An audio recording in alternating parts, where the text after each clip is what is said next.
Olá, sejam bem-vindos a mais um Papo com o Especialista. O mercado brasileiro, olha, tá pegando fogo. A bolsa não para de bater recorde e a euforia parece tomar conta de todo mundo. Mas a grande questão é: será que essa alta toda se sustenta? Hoje a gente vai mergulhar fundo nesses números para entender o que está acontecendo de verdade. Pensam só nisso aqui. O Ibovespa emplacou não uma, nem duas, mas 13 altas seguidas. Isso mesmo.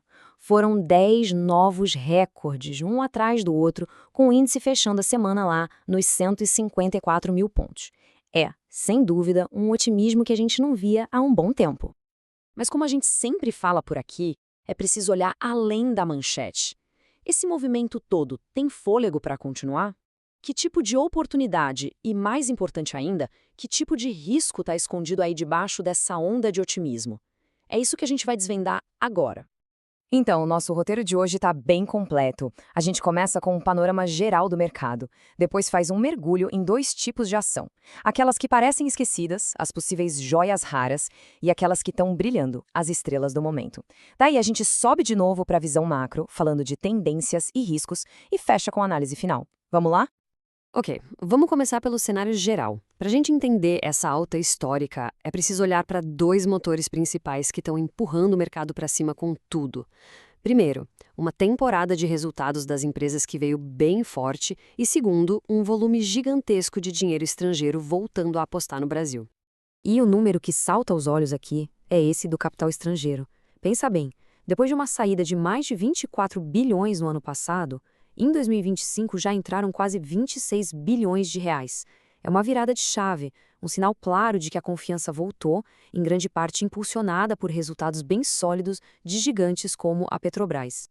Certo, agora vamos para a nossa primeira análise mais de perto. Sabe aquela história de que nem tudo que reluz é ouro? O contrário também vale.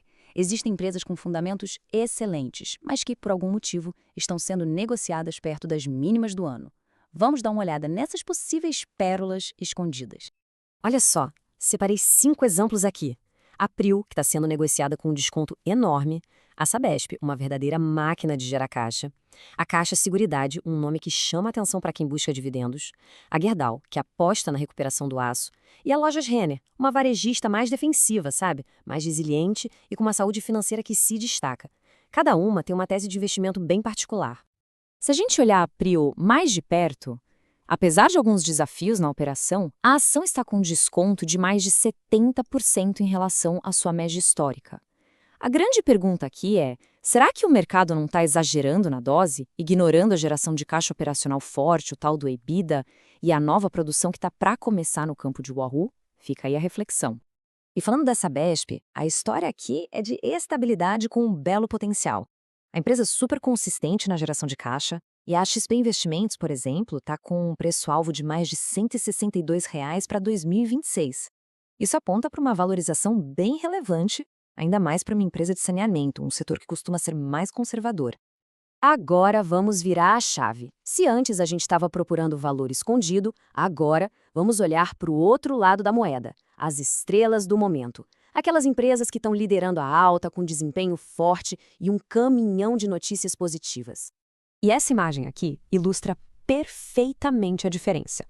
De um lado, a estratégia de valor, que é quase como um trabalho de garimpo. Do outro, a de momentum, que é pegar uma onda que já está grande e ganhando mais força.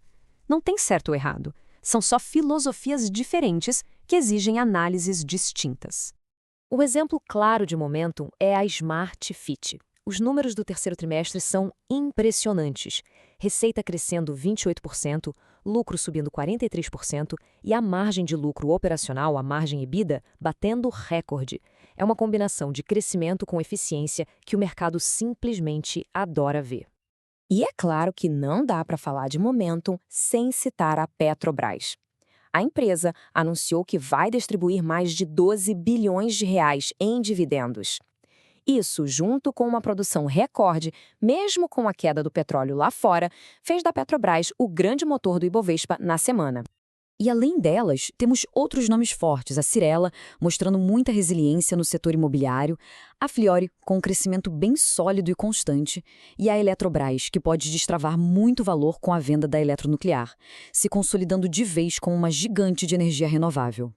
Ok, já olhamos para ações específicas. Agora é hora de dar um passo para trás de novo e olhar o quadro completo. Vamos analisar o que está soprando a favor do mercado, mas também quais são os perigos que estão no radar. Do lado positivo, os ventos favoráveis são basicamente quatro. O retorno da grana estrangeira, como a gente já viu, uma temporada de resultados forte, mostrando que as empresas estão saudáveis, a migração de investidores para setores mais seguros e, claro, o nosso diferencial de juros, que continua bem atrativo quando a gente compara com os Estados Unidos. Mas do outro lado da balança, os riscos não são nada pequenos. O risco fiscal continua sendo a grande nuvem cinzenta no horizonte. A Selic ainda está alta, sem um caminho claro de queda. Um real muito forte pode atrapalhar as exportadoras e, claro, sempre tem aquelas empresas mais endividadas que sofrem mais nesse ambiente.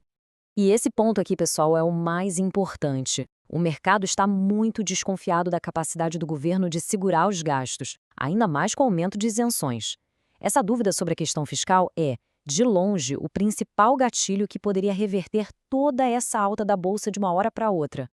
Bom, chegamos na nossa análise final. Depois de tudo isso, com o mercado super otimista de um lado, mas cheio de riscos do outro, como agir? Qual seria a estratégia mais prudente nesse momento? Então, para navegar nesse cenário, a estratégia pode ser resumida em 3 passos. Primeiro, focar em qualidade, ou seja, buscar empresas que geram caixa de forma consistente, como Petrobras e Smart Fit. Segundo, evitar o risco da dívida, ficando longe de companhias muito alavancadas, que são as mais vulneráveis. E terceiro, e talvez o mais importante, ficar de olho, mas muito de olho, em qualquer notícia sobre a questão fiscal. Esse é o tema que vai ditar o rumo do mercado. E antes da gente fechar, aquele aviso fundamental. Todo esse conteúdo que a gente apresentou tem um objetivo puramente educacional e informativo. Isso aqui não é, de forma alguma, uma recomendação de investimento, tá certo? A decisão de comprar ou vender qualquer ativo é sempre individual. E aí, essa análise ajudou a clarear um pouco o cenário? Se sim, não esquece de deixar o like, comentar aqui embaixo o que achou desses ativos e, claro, se inscreva no canal para não perder o nosso próximo papo com o especialista. Um abraço e até a próxima!